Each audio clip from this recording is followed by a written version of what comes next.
नमस्कार, मैं Vinod Kumar, Vinod's education and information channel में आपका स्वागत है। दोस्तों, मैं आपके लिए आज बहुत ही महत्वपूर्ण जानकारी लेकर आया हूं, जो आईबीपीएस वैकेंसी से संबंधित है। तो आप मेरे वीडियो में अंत तक बने रहें, मैं आपको अच्छी तरीके से समझाने का कोशिश करता हूं। तो आइए चलते हैं, देखते हैं। कहते हैं institute of banking personal selection, institute of banking personal selection यानी दोस्तों आईबीपीएस का है, जो बहुत बड़ी वैकेंसी आया हुआ है दोस्तों। तो मैं आपको जो है पूरे डिटेल में बताता हूँ। यहाँ पर दोस्तों, यहाँ पर कहता है कि पार्टिसिपेटिंग द बेस, यहाँ पर जो आपका बैंक का नेम, और कहता है कि प्रेजेंट हेड ऑफिस उसका यहाँ पर दिया गया है। आगे जो है यहाँ पर दिया है एलिजिबिलिटी क्राइटेरिया दिया है। और यहाँ पर कहता है इसके लिए आपको जो है एज ऑन क्या होनी चाहिए दोस्तों। मैं बता दूं कि इसमें बहुत सारे पोस्ट आए हुए हैं, तो अलग अलग पोस्ट के लिए जो एज है अलग अलग है। यहाँ पर कहता है कि आपको एज ऑन फर्स्ट जो है जून 2022 को चाहिए। और फोर ऑफिस स्केल 3 के लिए जो सीनियर मैनेजर के लिए कहता है कि एभव 21 ईयर्स, यानी एभव 21 ईयर्स बिलो 40 ईयर्स, यानी आपको जो है सीनियर मैनेजर के लिए यदि आप अप्लाई करते हैं तो कह रहा है कि 21 ईयर्स से ऊपर होना चाहिए, लेकिन 40 साल से आपका नीचे होना चाहिए। Candidate should not have been born earlier than 3 June 1982, यानी कहता है कि कैंडिडेट को जो है 3/6/1982 के पहले का जन्म नहीं होना चाहिए। एंड लेटर देन 31 मई 2001, यानी जो है और कह रहा है कि कैंडिडेट का जन्म जो है 31/5/2001 के बाद का नहीं होना चाहिए। यानी कह रहा है कि 3/6/2000 पहले का नहीं होना चाहिए और 31/5/2000 बाद का नहीं होना चाहिए। और इसका जो है आपका जो 21 साल से ऊपर होना चाहिए और 40 साल से नीचे का होना चाहिए। तब आप जो ऑफिस स्किल के लिए जो पोस्ट 3 है सीनियर मैनेजर का, उसको आप अप्लाई कर सकते हैं। ऑफिस स्केल 2 जो मैनेजर का है, कह रहा है कि एभव 21 ईयर्स बिलो 32 ईयर्स, आई 21 से ऊपर और 32 से नीचे होना चाहिए। Candidate should not have been the born earlier than 3 June 1990 and later than 31 May 2001, both dates exclusive. कह रहा है कि जो कैंडिडेट का जो जन्म होना चाहिए वो 3/6/1990 के पहले का नहीं होना चाहिए और 31/5/2001 के बाद का नहीं होना चाहिए, यानी और उसका जो एज है 21 साल से ऊपर और 32 साल से नीचे का होना चाहिए। ये जो है आपका है ऑफिस स्केल 2 यानी मैनेजर पोस्ट के लिए है। सभी के लिए अलग अलग दोस्तों इसी तरीके से यहाँ पर जो है दिया हुआ है। ऑफिस स्केल असिस्टेंट मैनेजर के लिए दिया हुआ है एभव 18 ईयर्स, असिस्टेंट मैनेजर के लिए एभव 18 ईयर्स बिलो 30 ईयर्स, यानी 18 से ऊपर और 30 से नीचे का होना चाहिए। Candidate should not have been born earlier then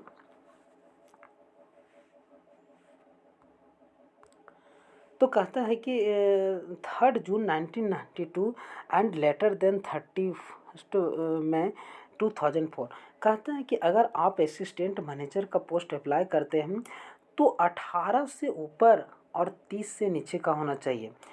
कह रहा है कि 3/6/1992 के पहले और 31/5/2004 के बाद का जो है डेट ऑफ बर्थ नहीं होना चाहिए।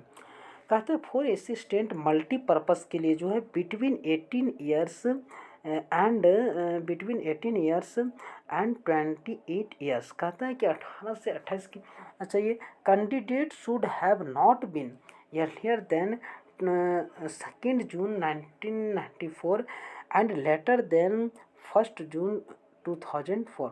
कहता है कि अगर आप जो है ऑफिस असिस्टेंट मल्टीपर्पज़ के लिए जो पोस्ट है उसके लिए अप्लाई करते हैं तो 18 से 28 होना चाहिए और आपका जो है 2/6/1994 के पहले का जन्म नहीं होना चाहिए और 1/6/2004 के बाद का नहीं होना चाहिए दोस्तों।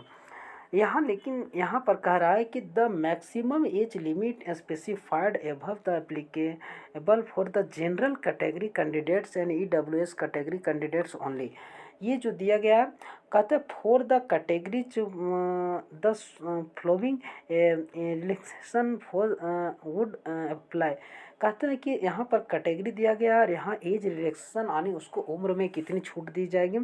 Schedule caste and schedule tribes यानी जो अनुसूचित यानी ST SC से आते हैं, अनुसूचित जाति और जनजाति से जो आते हैं उनको जो है 5 साल का छूट दिया जाएगा, 5 ईयर्स। कहता है अदर बैकवर्ड क्लासेस उनके लिए 3 ईयर्स का है। Person with benchmark disability as defined under the right of person with disability act 2016 यानी डिजिबिलिटी एक्ट जो 2016 है उसके के साथ जो है आप जो है उनको जो है 10 ईयर्स जो दिया जाएगा। एक सर्विसमैन और डिसेबल्ड एक सर्विसमैन के लिए जो है यहाँ पर यह है और इसी तरीके से दोस्तों दिया गया है। अब उसके बाद मैं यहाँ पर ले चलता हूँ आपको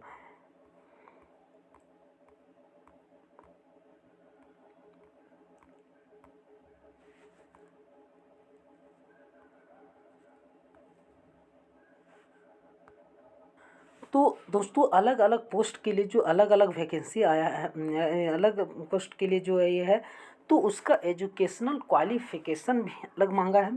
कहता है ऑफिस असिस्टेंट मल्टीपर्पज़ के लिए है यानी ऑफिस असिस्टेंट मल्टीपर्पज़। कहता है कि bachelors degree in any discipline from a recognised university और इक्विवेलेंट। कहता है कि आपका किसी भी कहता है कि आपके पास जो है बैचलर डिग्री होना चाहिए। कहता है रिकॉग्नाइज्ड यूनिवर्सिटी कोई मान्यता प्राप्त विश्वविद्यालय यूनिवर्सिटी से होना चाहिए। कहता है proficiency in local language as the prescribed by the participating RRBs. Next है आपका कहते यहाँ पर डिसेबल है। कहता वर्किंग नॉलेज ऑफ कंप्यूटर यानी उसके साथ आपका कंप्यूटर का वर्किंग नॉलेज होना चाहिए। कहता है ऑफिस स्किल 1 के लिए असिस्टेंट मैनेजर के लिए है। कहता है bachelors degree in any discipline from a recognised university और इक्विवेलेंट। कहता है कि preference will be given to the candidate having the degree in agriculture, horticulture, forestry, animal husbandry. कहता है कि अगर आप ऑफिस स्केल 1 के लिए जो अप्लाई करते हैं ऑफिस असिस्टेंट मैनेजर के लिए, तो कह रहा है किसी भी यूनिवर्सिटी से रिकॉग्नाइज यूनिवर्सिटी से आपका बैचलर्स डिग्री होना चाहिए। लेकिन सबसे पहले जो प्रेफरेंस किसको दिया जाएगा, तो जिनके पास एग्रीकल्चर का डिग्री है, हॉर्टिकल्चर का है, फॉरेस्ट्री का है, एनिमल हस्बेंड्री का, उनको पहले सबसे पहले प्रेफरेंस दिया जाएगा। नेक्स्ट दिखाता हूँ मैं। कहते हैं और इसी में है, कहता है कि veterinary science, agricultural engineer, pisciculture, agricultural marketing and cooperation, information technology management, law, economics और अकाउंटेंसी ये सभी जो है चाहिए, तभी आप जो है मैनेजर का जो है आप फिल कर सकते हैं। कहते हैं कि ऑफिस स्केल जो है आपका 1 था, उसके बाद यहाँ ऑफिसर स्केल जो है आपका 2 है। उसमें कहता है जनरल बैंकिंग ऑफिसर मैनेजर जो है bachelors degree in any discipline from a recognised university और its the equivalent with minimum of 50% marks in aggregate. Preference will be given to the candidate horticulture, forestry, animal husbandry, veterinary science, agriculture, engineering, pisciculture, आपका agricultural marketing, cooperation, information technology, management, law, economics and accountancy. यहाँ पर लेकिन यहाँ पर आपको जो है इधर तो एक्सपीरियंस नहीं मांगा था, लेकिन जो आपका जो ऑफिसर स्केल 2 है उसमें कह रहा है कि 2 years as on officer in ये बैंक और फिनंशियल इंस्टीट्यूशन। आपका कोई बैंक या फिनंशियल इंस्टीट्यूशन में 2 साल का जो है एक्सपीरियंस मांगा है इसमें। नेक्स्ट है आपका ऑफिसर स्केल 2 जो स्पेशलिस्ट ऑफिसर मैनेजर हैं के लिए कहता है इंफॉर्मेशन टेक्नोलॉजी ऑफिसर होना चाहिए। Bachelor's degree from recognised university in electronics communication computer science information technology its equivalent with the minimum of 50% marks, लेकिन 50% मार्क्स होगा तभी। ट्रीजेबल सर्टिफिकेट एज द ASP होता है, PHP होता है, C++ जावा हो गया या VC हो गया, OCPHC होना चाहिए। एक कहते हैं चार्टर्ड अकाउंटेंट में आपको यहाँ पर सर्टिफाइड एसोसिएट होना चाहिए from the institute of the chartered accountant of India. और ये जो है फिर आपको जो है इसमें दिया हुआ है लॉ ऑफिसर के लिए जो है क्या क्या होना चाहिए, जो लॉ ऑफिसर बनेगा यहाँ पर ट्रेजरी के लिए। तो इसी तरीके से इसमें 1 का एक्सपीरियंस भी मांगा है, किसी में 2 मांगा है 1। आगे मैं दिखाता हूँ आपको ऑफिसर स्केल जो है 3rd जो है सीनियर मैनेजर का। कहते हैं कि bachelors degree in any discipline from recognised university और its equivalent with the minimum of 50% marks in aggregate preference will be given in the candidates in having a degree diploma in banking, finance, marketing, agriculture, horticulture, forestry, animal husbandry, veterinary science, agriculture, engineering, pisciculture, agricultural marketing and cooperation, information technology, management, law, economics and accountancy। Minimum कहता है 5 years experience as on office in bank और financial institution. अब दोस्तों यहाँ पर जो है कहता है कि एप्लीकेशन फ़ी जो कैटेगरी वाइज यहाँ दिया है अलग अलग दिया गया है। कहते हैं कि ऑफिस स्केल जो है 1, 2 and 3 यानी 1st, 2nd और 3rd जो ऑफिस स्केल है उसके लिए आपको जो फ़ी पेड करना है ₹175 फॉर SC ST, यानी SC ST PWBD के कैंडिडेट्स के लिए जो है ₹175 यानी 175 लगेगा एंड ₹850 फॉर ऑल अदर्स, और ₹850 जो है सभी कैंडिडेट्स के लगेगा। ऑफिस असिस्टेंट मल्टीपर्पज़ के लिए जो अप्लाई करना चाहते हैं उनके लिए 175 जो है ST SC PWBD और EXSM के लिए लगेगा, और कहता है कि 850 फॉर ऑल अदर्स के लिए। यहाँ पर कहता है कि ऑनलाइन एग्जामिनेशन स्ट्रक्चर, यह जो दोस्तों इसका जो एग्ज़ाम होगा ऑनलाइन होगा, और यहाँ कहता है कि प्रीलिमिनरी एग्जामिनेशन जो होगा ऑब्जेक्टिव रहेगा, और यहाँ पर फॉर असिस्टेंट मल्टीपर्पज़ उसके लिए जो रीजनिंग जो है 40 क्वेश्चन रहेगा, 40 मार्क्स का रहेगा। न्यूमेरिकल एबिलिटी जो है 40 क्वेश्चन 40 मार्क्स का रहेगा, टोटल जो 80 रहेगा। उसी तरह ऑफिस स्केल 1 के लिए जो है रीजनिंग है, क्वांटिटी है तो दिया गया है। और इसी तरीके से दोस्तों मैं इसका PDF का लिंक इसी वीडियो के डिस्क्रिप्शन बॉक्स में दे दूंगा। वो तो प्री का था, मेन एग्जामिनेशन जो है उसके लिए जो यहाँ रहेगा रीजनिंग है, आपका कंप्यूटर नॉलेज है, जनरल अवेयरनेस है, इंग्लिश लैंग्वेज है, हिंदी लैंग्वेज है, न्यूमेरिकल एबिलिटी है। टोटल ऑफ नंबर जो क्वेश्चन रहेगा 200 रहेगा, 200 मार्क्स का रहेगा, और वो जो टाइम ऑफ 2 आवर्स रहेगा, आपको जो क्या दिया जाएगा उसी तरीके से ऑफिस स्केल 1 के लिए जो दिया गया है। तो मैं इसका PDF का लिंक मैं इसी वीडियो के डिस्क्रिप्शन बॉक्स में दे दूंगा। और यहाँ पर अब यहाँ पर ऑफिसर स्केल जो 2 था उसके लिए दिया गया है। इसमें जो है रीजनिंग है, कंप्यूटर नॉलेज है, फिनंशियल अवेयरनेस है, इंग्लिश लैंग्वेज है, हिंदी लैंग्वेज है, टीचर एंड डाटा इंटरप्रिटेशन। दोस्तों जो अलग अलग पोस्ट के लिए अलग अलग जो है सिलेबस के अकॉर्डिंग एग्ज़ाम होगा। दोस्तों आप जिस पोस्ट के लिए देते हैं सिर्फ उसको आप देखेंगे और उसके अनुसार तैयारी करें आप। नेक्स्ट आपको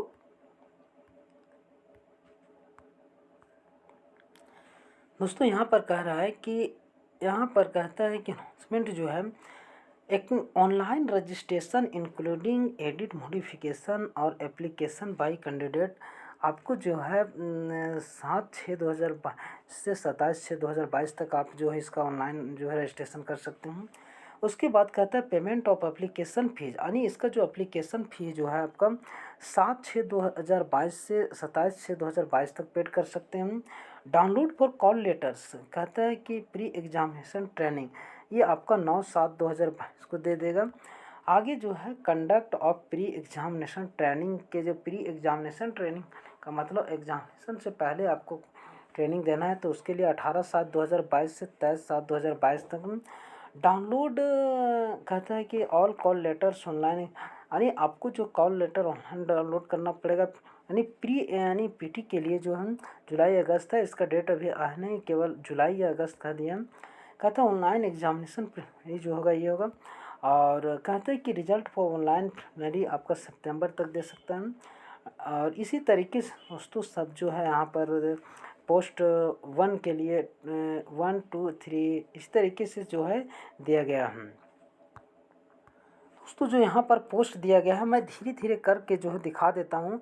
आंध्र प्रदेश जैसे है तो इस तरीके से सब स्टेट का जो है दिया गया है, और उस स्टेट में SC ST OBC EWS general के लिए कितना सीट जो है निश्चित है, तो यहाँ पर टोटल जो है आपको जो है दिया गया है दोस्तों।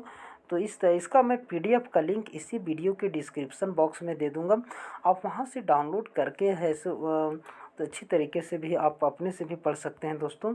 काफ़ी लंबा PDF है दोस्तों। तो ये जो है कैटेगरी वाइज जो है पोस्ट दिया गया है, और वहाँ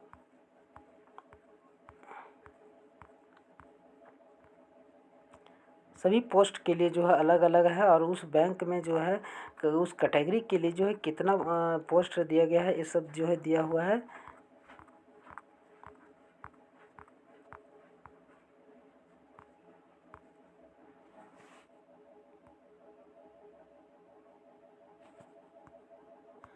दोस्तों इसका जो एग्ज़ाम सेंटर जो होगा, यहाँ पर आप जिस स्टेट के में अप्लाई करेंगे, उस स्टेट के उसी क्षेत्र में जो है आपको जो है देगा, जिस स्टेट के जिस डिस्ट्रिक्ट में होंगे।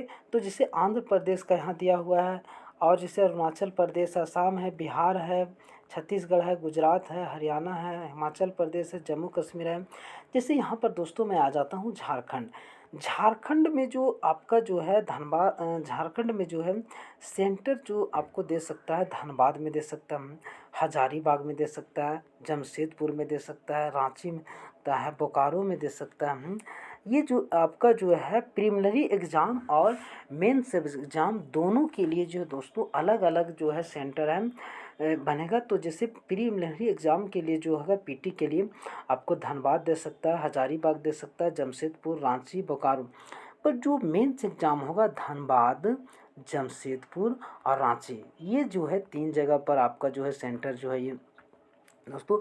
इसी तरीके से सभी स्टेट का जो है उसके जिला के अंदर जो है आपको जो दिया गया है, मैं इसका PDF का लिंक इसी वीडियो के डिस्क्रिप्शन बॉक्स में दे दूंगा दोस्तों। आप पहले इसको ठीक से पढ़ लेंगे, समझ लेंगे, उसके बाद भरें दोस्तों।